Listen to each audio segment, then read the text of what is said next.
You got a puppy, you were ready for the cuteness, you were ready for the chaos. What you were not ready for was the teeth. Tiny, needle-sharp, absolutely relentless teeth on your hands, on your ankles, on the corner of your couch, on things you didn't even know the puppy could reach. At all hours, with what appears to be genuine joy, you've tried saying no, you've tried yelping, you've tried the timeout, you've tried just leaving the room.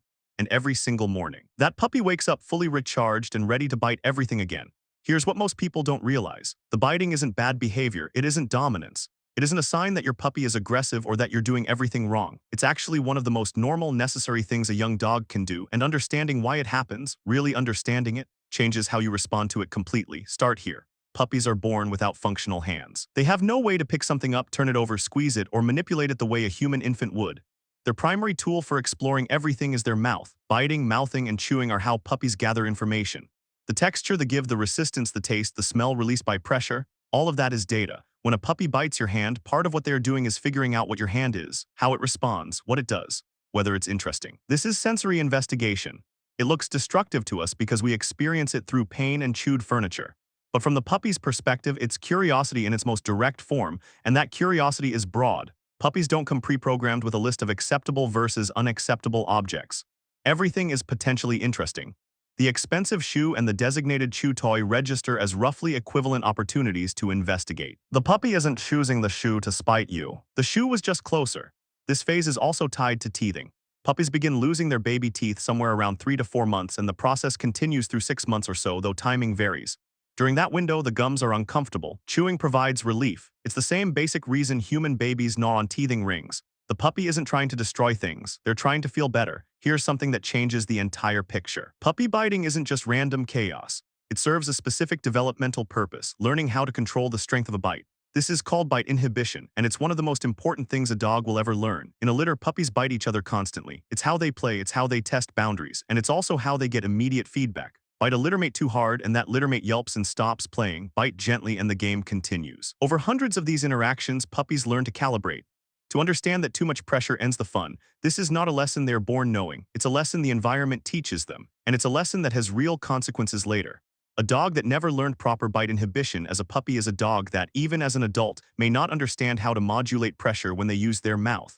That's a safety issue that goes well beyond chewed furniture. When your puppy bites you, they are, in part, running that same calibration process they'd be running with a littermate. They're testing pressure, watching for feedback, learning where the limits are. The biting is the lesson. Your response is the teaching. Which brings us to the part most owners get wrong. The most common reaction to puppy biting is some version of excitement. A loud yelp, a sharp no, pulling the hand away fast, pushing the puppy away. These responses feel logical. They feel like corrections, and they almost always make things worse. Here's why. Puppies are wired to respond to movement and sound. Fast movement and high-pitched noise are exactly what prey does. When you yank your hand away and make a noise, you have just made yourself significantly more interesting to bite. The puppy isn't being defiant. Their predatory instincts just got activated by your reaction. Pushing a puppy away has a similar problem. Physical contact. Even contact that feels like a correction to you often reads as play engagement to a puppy. You push them, the game escalated, exciting, the yelping technique, imitating what a littermate would do, works for some puppies. But for others, especially more excitable or stimulation-hungry puppies, the yelp is just another interesting noise that makes the interaction more fun. You have to know your specific puppy to know whether that approach is going anywhere. What tends to work better and what most behavioral guidance consistently points toward is the removal of the reward. The reward for biting is continued interaction. When the bite happens, the interaction stops. Not dramatically, not with big energy, just stops. You become boring immediately. The puppy learns that biting ends the thing they wanted, which was you. This is slow. It requires consistency from every person in the household. It doesn't produce results in a day or a week, but it works with the puppy's learning process rather than against it. Puppies don't bite at the same rate or intensity all the time.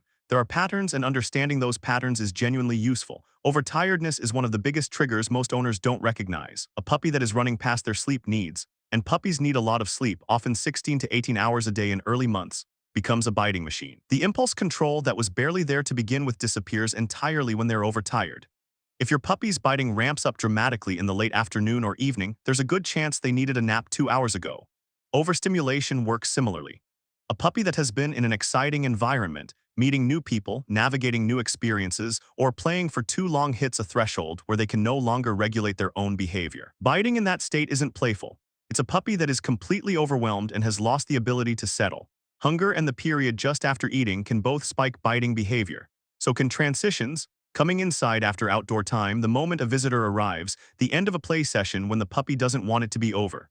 Learning to spot your specific puppy's patterns means you can interrupt the cycle before it starts. A puppy heading toward overtired can go into a calm space before the biting escalates. That's easier on everyone, including the puppy. Play is not separate from biting, it's central to it. And the way you play with a puppy during this period shapes their behavior in lasting ways. Rough physical play with your hands teaches a puppy that hands are toys. That seems obvious when you say it directly, but an enormous number of people play with young puppies using their hands. Wrestling, letting the puppy gnaw on their fingers because it's cute when they're small. And then are frustrated when the puppy keeps treating hands like toys as they get older and stronger. What a puppy learns to do with their mouth during this period is what they will keep doing. If hands have always been fair game, the puppy has no reason to understand otherwise. Redirecting to appropriate objects works best when it's consistent and when the objects are genuinely interesting to the puppy.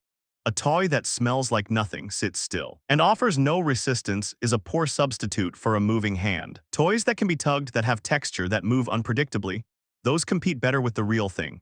Structured play sessions with a clear beginning and end also teach something useful over time.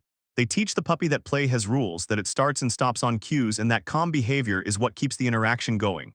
That structure is one of the early building blocks of impulse control. For the vast majority of puppies, biting is completely typical and resolves with time, consistency, and appropriate responses. But it's worth knowing what falls outside the normal range. Biting that is accompanied by stiffness, growling, hard eye contact, or a posture that feels different from play is worth taking seriously. Play biting is usually loose and bouncy. The puppy is wiggly, soft, and interactive. Biting that feels tense, that comes with a body that goes rigid, or that escalates rather than responds to any intervention, that warrants a conversation with a veterinarian or a qualified trainer sooner rather than later. It's also worth mentioning that some breeds have considerably higher play drive and biting intensity than others. Herding breeds, terriers, and sporting breeds can be significantly more mouthy than others during puppyhood. That's not aggression. It's breed-specific drive expressing itself through the only outlet currently available. But it does mean those puppies need more structured outlets, more exercise, and more consistent training from an earlier point. If you have young children in the house, the biting phase deserves extra attention. Not because the puppy is dangerous, but because children move and sound exactly like the most exciting things in the world to a stimulated puppy. Managing their interactions during this period protects both of them. Puppy biting is not a character flaw. It's not aggression. It's not your puppy testing you or trying to establish dominance over your household. It's a young animal doing exactly what young animals do. Exploring the world through their mouth, learning how to control their own strength, burning through more energy than their impulse control can currently manage, and figuring out through trial and feedback how to exist alongside the humans they're going to spend their life with. The phase ends. It always ends how it ends. Whether the dog comes out of it understanding bite inhibition, respecting hands, and knowing how to regulate themselves during play, depends heavily on what happens during it. So when those tiny needle teeth find your ankle at 7 in the morning, just remember, they're not trying to destroy you, they're trying to learn. And right now, you're the most important teacher they have. Try not to make it a game.